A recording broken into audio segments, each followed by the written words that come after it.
Your father and I are moving in with you next week, my mother announced over dinner, her tone making it clear this wasn't up for discussion. We'll take your master bedroom, of course. And yes, you'll still need to keep sending Melissa the $1,500 every month. My fork clattered against the plate. At 48 years old, I suddenly felt like a teenager again, powerless, voiceless, trapped. My sister Melissa smirked from across the table, while her husband Mark nodded approvingly. Their teenage children, Jessica and Brian, didn't even look up from their phones. I stared at my mother, Elizabeth, her perfectly coiffed gray hair and erect posture befitting her 73 years of ruling our family with unwavering authority. My father, Richard, avoided my gaze, studying his plate with sudden interest. But that's my home, I finally managed to say, my voice embarrassingly small. I've been saving for years to buy my own condo. If I keep paying for Melissa's family and now support you both too, I'll have nothing left for retirement. The silence that followed was deafening. Then my mother laughed, actually laughed, as if I told a mildly amusing joke. Oh, Carol, she said, patting my hand condescendingly. Family requires sacrifices. Surely you don't expect your sister to manage on her own? And we've already decided to give them our house. I stood up so abruptly my chair nearly toppled over. I need some air, I mumbled, and fled to the porch. Outside in the crisp November air, I gripped the railing until my knuckles turned white. For 25 years since college, I'd been the reliable one, the good daughter, the family ATM. Now, approaching 50 with my retirement savings dwindling, I faced a choice that would change everything. That night, I would make the first truly selfish decision of my adult life. Flashback, the beginning of dependency, 8 months earlier, I'd arrived at my parents' house for our monthly Sunday dinner, blissfully unaware of the trap being set. I'd brought a bottle of wine, a small extravagance for my modest accounting manager's salary. Back then, I still had dreams of buying my own condominium by 50. I'd even met with a financial advisor who assured me I was on track if I maintained my savings rate. Carol, we need to discuss something important, Mom had announced after dinner, using her former high school teacher's voice that brooked no argument. Dad cleared his throat uncomfortably. Melissa and Mark are having some financial difficulties. I remember thinking they meant a one-time loan. Perhaps a few $100s to tide them over until Mark's real estate business picked up again. After all, that's what family was for, right? We'll be giving them $1,000 a month, Mom continued, and you'll be contributing $1,500. The wine turned sour in my mouth. $1,500? Every month? That's nearly a third of my take-home pay. My children need stability, Melissa interjected, her voice trembling with practiced emotion. Private school isn't cheap, and Mark's business is just going through a temporary downturn. A temporary downturn that had lasted their entire 20-year marriage, I thought but didn't say. I have my own expenses, I protested weakly. My retirement savings. Retirement? Mom scoffed. You're only 48, and it's not like you have a family to support. There it was, the familiar sting.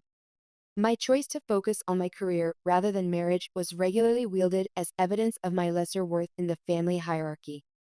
I should have said no, but a lifetime of being the responsible one, the peacekeeper, the good daughter who never caused trouble, won out.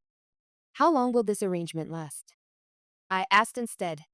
The vague answer should have been my first warning. At the apartment, the decision, I slammed my apartment door so hard a framed photo fell from the wall. The glass cracked diagonally across my sister's smiling face. How fitting. My hands shook as I opened my laptop and pulled up my financial spreadsheets. The cold, hard numbers confirmed what I already knew. If my parents moved in and I continued supporting Melissa's family, my retirement savings would be depleted within 5 years. I'd be approaching 60 with nothing. 50 years old and still living as if my life belongs to everyone but me, I whispered to the empty room. I remembered my father in his banking days, always telling clients to pay yourself first. Yet he'd stood by while I was expected to sacrifice my future for my sister's present. Why was I always the one expected to give? Growing up, Melissa had gotten the bigger bedroom, the newer clothes, the lavish sweet 16 party. When she married Mark at 22, too young, too impulsive, Our parents threw them a wedding that emptied their savings. When I earned my MBA with honors at 26, I got a card and dinner at Olive Garden. You're so strong, Carol, Mom would say whenever I achieved something. Not emotional like your sister. As if my strength was a convenient tool for the family rather than my own achievement. I opened my banking app and stared at the recurring transfer to Melissa's account. 8 months of watching my dreams shrink while they posted photos of restaurant meals and new gadgets for the kids on social media. 8 months of eating microwave dinners and declining invitations from colleagues to save money. Enough. I reached for my phone and called my landlord, Jim. Carol. How's my favorite tenant? His gravelly voice was oddly comforting. Jim, I need help. My family is. I took a deep breath. They're planning to move into my apartment without my permission. I need to break my lease. There was a long pause. Well, that's a new one, he finally said. Are we talking about a visit or they're giving their house to my sister and planning to live with me permanently? Taking my bedroom. Expecting me to cover all expenses. Jim whistled low. At your age? That's not right. I know. I'm desperate. What if? He hesitated. I have another property across town. Similar rent, maybe a bit smaller. But they wouldn't know where to find you. My heart raced. Was I really considering this? Sneaking away from my own family like a thief in the night? I thought of my financial advisor's concerned face at our last meeting. Carol, at this rate, you won't have enough to retire until you're 75. Is supporting your sister's family really your responsibility? I'll take it, I told Jim. How soon can I move in? Flashback the pattern. The pattern had been set long before I could recognize it. When I was 10 and Melissa 13, she'd wanted a new bicycle, a purple 10-speed with handlebar streamers. It was expensive, beyond our middle-class means. Dad, still an assistant bank manager then, had gently explained they couldn't afford it. Melissa had cried for 3 days. Not just quiet tears, but dramatic, heaving sobs that echoed through our small house. Mom, herself a teacher trained to respond to the child showing the most distress, had eventually convinced Dad to use the money they'd been saving for our summer vacation. I didn't complain when our beach trip was canceled. I was the easy child, the one who understood, who didn't make waves. Why is Carol so quiet? Relatives would ask at family gatherings, as if my self-containment was a defect rather than a survival strategy. By the time I was in high school, the dynamic was firmly established. Melissa's needs were emergencies. Mine were afterthoughts. When I won a partial scholarship to college, Mom's first response was, "That's good. Now we can help Melissa with her dance lessons." I'd built my career methodically, working my way up from entry-level accountant to department manager. Every promotion met with the same response from my family. A distracted, "That's nice, dear," before returning attention to whatever crisis Melissa was navigating. Now, at 48, I was still playing my assigned role in the family drama. But tonight, for the first time, I was going to rewrite my part. The escape, breaking free. The next morning, I took a personal day from work, something I'd done perhaps 3 times in my 20-year career. I met Jim at his office at 8 a.m. sharp. "You're sure about this?" he asked as I signed the new lease. I nodded, surprising myself with my certainty. More sure than I've been about anything in years. Jim slid the keys across his desk. "It's Unit 304. Building has good security. No one gets in without a resident buzzing them up." I thanked him, then asked the question that had kept me awake all night. "What will you tell my parents when they show up?" Jim leaned back in his chair, his weathered face thoughtful. "The truth. That you no longer live there. I don't have to tell them anything else." I called a moving company that advertised same-day service, paying extra for the rush job. By 6 p.m., I was in my new apartment, surrounded by boxes but filled with an unfamiliar sensation: freedom. My phone buzzed with a text from Mom. "We're loading the car with our first batch of things. See you in about an hour." I didn't respond. For the first time in my adult life, I was choosing myself. 2 hours later, my phone exploded with calls. I let the first few go to voicemail, hands shaking but resolve firm. When I finally answered, Mom was already mid-sentence, her voice shrill with indignation. Absolutely unacceptable. Where are you? There's some man at your apartment saying you don't live there anymore. That's my landlord, I said calmly. And he's right. I moved. The silence that followed was so profound I checked to see if the call had dropped. Then came the explosion. You what? Mom's voice rose to a pitch I hadn't heard since I'd accidentally broken her favorite vase at 12. How could you do this to us? We're standing here with our belongings. Where are we supposed to go? Back to your house, I suggested. The one you still own. Dad came on the line, his voice tight with rare anger. Carol, this is irresponsible. Give us your new address immediately. No, I said, surprising myself with how steady I sounded. I'm not giving anyone my new address because you're not moving in with me. After everything we've done for you. Mom was back, her voice catching theatrically. You can't just abandon your family like this. The accusation ignited something in me. Abandon you? You were going to take my bedroom. You were planning to drain what's left of my retirement savings. You never once considered what I wanted or how I felt. You never have. That's not true. Dad protested, but his voice lacked conviction. It is true, I said, no longer shouting but speaking with quiet intensity. Everything has always been about what Melissa wants, what Melissa needs. I'm done being the family ATM. We're your parents, Mom said, her voice wobbling between anger and tears. You can't just cut us off like this. I'm not cutting you off. I'm setting boundaries. When you learn to respect them, we can talk. I ended the call before they could respond, then immediately blocked both their numbers.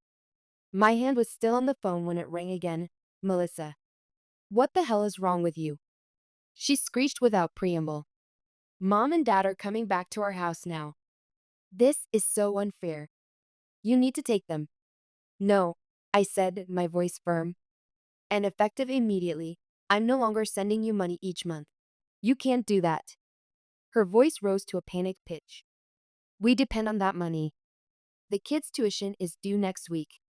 Maybe Mark should take that accounting job he was offered instead of chasing real estate commissions. Or you could work full-time instead of part-time. You selfish bitch, she hissed. After everything we've done for you. I laughed then, a genuine laugh of liberation. What exactly have you done for me, Melissa? Name one thing. Her silence was answer enough. I hung up, blocked her number, and canceled the automatic transfer to her account. Then I poured myself a glass of wine, the good kind I usually couldn't afford, and looked around my new apartment. Boxes everywhere. Nothing organized, but it was mine. My space, my money, my life. For the first time in decades, I felt like I could breathe. The aftermath. Standing firm. The fallout was immediate and extensive. Within days, a parade of relatives began calling, my mother's sister, my father's brother, even distant cousins I hardly knew. Each conversation followed the same awkward script, forced casual chit-chat that inevitably steered toward my new address. Mom and Dad are just worried about you, my Aunt Sarah tried, her voice honeyed with false concern. They're worried about their plans being ruined, I corrected her. I'm perfectly fine. The calls eventually stopped, but the surveillance began. One Tuesday evening, as I left work, I spotted my parents' blue Subaru parked across from the office building. I pretended not to notice, walking calmly to my car while formulating a plan. I drove directly to the Westfield Mall, occasionally checking my rearview mirror. Yes, they were following at a distance, the blue Subaru hanging back several cars but unmistakably there. When I pulled into the mall parking lot, they found a spot with a clear view of my car. Inside, I called my friend Diane. My parents are literally stalking me, I explained. They followed me to the mall, and they're watching my car. Can you pick me up at the north exit? Holy shit, Carol, Diane said, half laughing, half concerned. Are you serious? You're almost 50. Apparently that doesn't matter to them. I'll be there in 15. This is better than my evening plans of watching reality TV, that's for sure. I browsed stores for an hour, occasionally peeking out to see my parents still stationed by my car.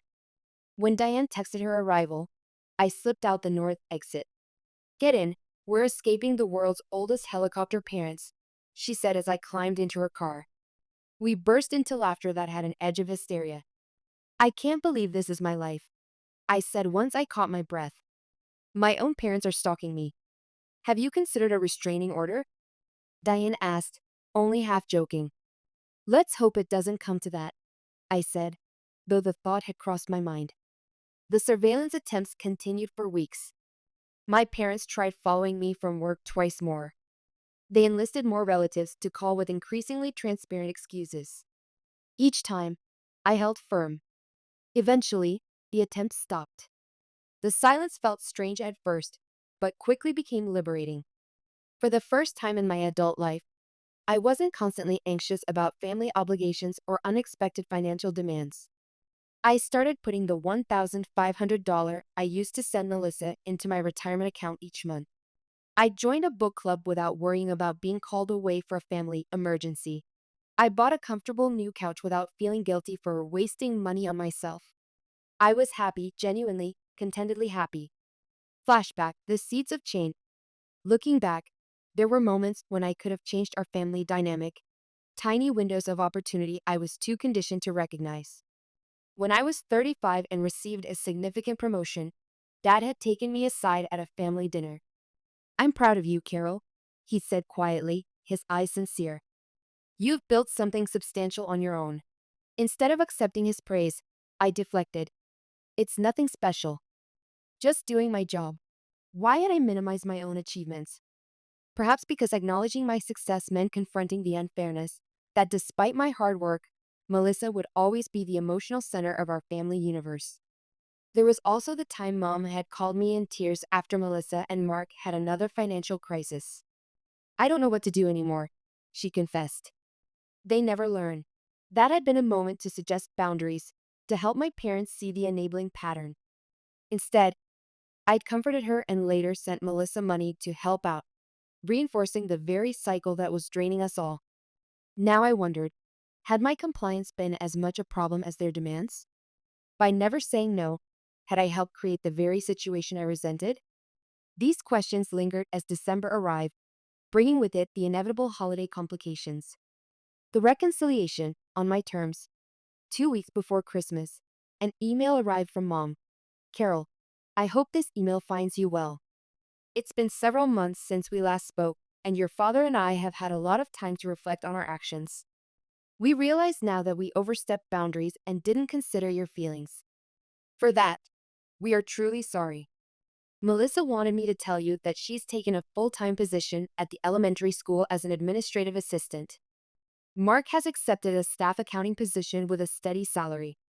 They're managing their finances independently now. Your father and I are still in our house.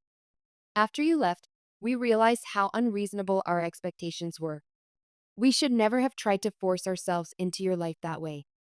We would very much like to see you this Christmas. Nothing fancy, just family dinner at our house. No demands, no expectations. We miss you, Carol. We'd like a chance to make things right. You don't need to respond right away. Love, Mom. I read the email 3 times, not quite believing what I was seeing. An apology from my mother? Melissa and Mark with steady jobs. Was this a genuine olive branch or another manipulation tactic? After a lifetime of being the less favored child, of having my boundaries trampled and my generosity exploited, could I trust this sudden change of heart? I closed my laptop without responding. I needed time to think. That night, I dreamed of childhood Christmases. Melissa ripping open mountains of presents while I carefully unwrapped my much smaller pile. Mom beaming when Melissa hugged her, but barely noticing when I did the same. The constant comparison, the persistent feeling that I was somehow less worthy of love and attention. But I also remembered moments of genuine connection. Dad teaching me to balance a checkbook with patient pride. Mom making my favorite soup when I had bronchitis at 15. The rare afternoons when Melissa and I got along, sharing secrets and giggling together before our relationship soured. Were those moments enough to build a new relationship bond? Could we ever have a healthy family dynamic, or would I always be the afterthought, the backup plan, the walking ATM? I didn't have answers. All I knew was that I'd found my strength, my voice, my boundaries. Whatever happened next, I wouldn't lose those again. After days of deliberation, I wrote a simple reply. Mom, I'll come for Christmas dinner. What time should I be there? My mother's response came within the hour. Carol, we're so happy you're coming.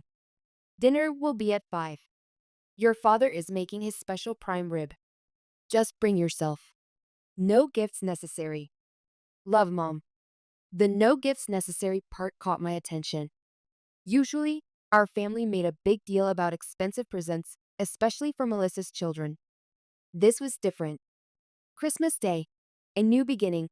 Christmas Day arrived cold and clear. I dressed in a sweater I loved, not the one Melissa had once commented made me look, at least professional, with that familiar hint of condescension. I drove to my parents' house with a knot in my stomach, rehearsing responses to potential provocations. If they asked about my finances, I'm focusing on my retirement planning right now. If they pressured me about my address, I'm happy with my living situation and preferred to keep it private. If they criticized my life choices, I appreciate your concern, but I'm comfortable with my decisions. I pulled into the driveway, took a deep breath, and approached the front door. Before I could knock, it swung open. Mom stood there looking somehow smaller than I remembered, less the imposing former teacher and more just a woman in her 70s. She stepped forward and hugged me, not the perfunctory embrace I was used to, but a real hug, tight and lingering. I stood stiffly for a moment before cautiously returning it. Inside, the house smelled like prime rib and pine. Dad appeared from the kitchen, wiping his hands on a dish towel. There she is, he said, smiling hesitantly. He too embraced me, patting my back awkwardly. Merry Christmas, kiddo. Where are Melissa and the family? I asked, glancing around the suspiciously quiet house. They'll be here at 5, Mom explained. We asked you to come early. We wanted some time just with you. This was definitely new. I followed them to the living room, where a fire crackled in the fireplace and 3 mugs of hot chocolate waited on the coffee table. Carol, Dad began once we were seated. We owe you an apology. A real one, not just an email. I nodded, waiting. We've been unfair to you, Mom continued. For a long time. Not just with the housing situation. She looked down at her hands, now spotted with age. We favored Melissa. We've taken you for granted. We've treated you like your only value to this family was financial. Why? I asked simply. It was the question I'd wanted to ask my entire life. My parents exchanged glances. Melissa was always more demanding, Dad explained. She needed more attention, more help. You were so independent, so capable. We leaned on you because you seemed like you could handle it. We mistook your strength for immunity to being hurt, Mom added. That was wrong of us. I sipped my hot chocolate, processing their words. And Melissa? Has she had a similar epiphany? They exchanged another look. She's working on it, Dad said. Having a steady job has been good for her. For both of them, really. We talked for over an hour. Really talked in a way we never had before. They asked about my work, my friends, my new apartment, though they didn't press for the address. I found myself slowly relaxing, cautiously optimistic. At 5, the doorbell rang. Melissa, Mark, and the kids had arrived. I braced myself for the old dynamic to resurface. Melissa entered first, the teenagers trailing behind her. Her eyes found mine immediately. Carol, she said, her voice uncharacteristically subdued. Merry Christmas. Merry Christmas, I replied neutrally. An awkward silence fell. Then, to my complete shock, Melissa stepped forward and hugged me. I'm sorry, she whispered. I've been a terrible sister. I froze, completely unprepared for this. Melissa had never apologized to me for anything in her entire life. Thank you for saying that, I managed. Dinner was surreal. Melissa talked about her job with genuine enthusiasm. Mark discussed his new position without a single mention of getting rich quick. The kids were reasonably well behaved, and when Jessica spilled her drink, Melissa cleaned it up herself instead of expecting Mom or me to do it. No one asked me for money. No one made passive-aggressive comments about my life choices. No one tried to make me feel guilty for setting boundaries. After dinner, as we exchanged the modest gifts we'd all brought, I found myself laughing genuinely at Dad's corny jokes, accepting mom's compliments without searching for hidden barbs, and actually enjoying my niece and nephew's conversation. As I prepared to leave, Mom walked me to the door. "Will you come for New Year's?" she asked tentatively. I hesitated. One good evening didn't erase decades of being treated as an afterthought. Trust would take time to rebuild. "Let me think about it," I said honestly. She nodded, accepting my boundary without protest. Another good sign. In my car, I sat for a moment before starting the engine. The evening had gone well, suspiciously well. A cynical part of me wondered if it was all an act, if they would revert to form once they thought I was back in the fold. Only time would tell. But for now, I was proud of myself for coming, for facing them on my terms. Whether a relationship could be truly repaired remained to be seen, but I knew one thing for certain. I would never again be the family doormat. At 48, I had finally found my voice. Perhaps life really does begin at 50.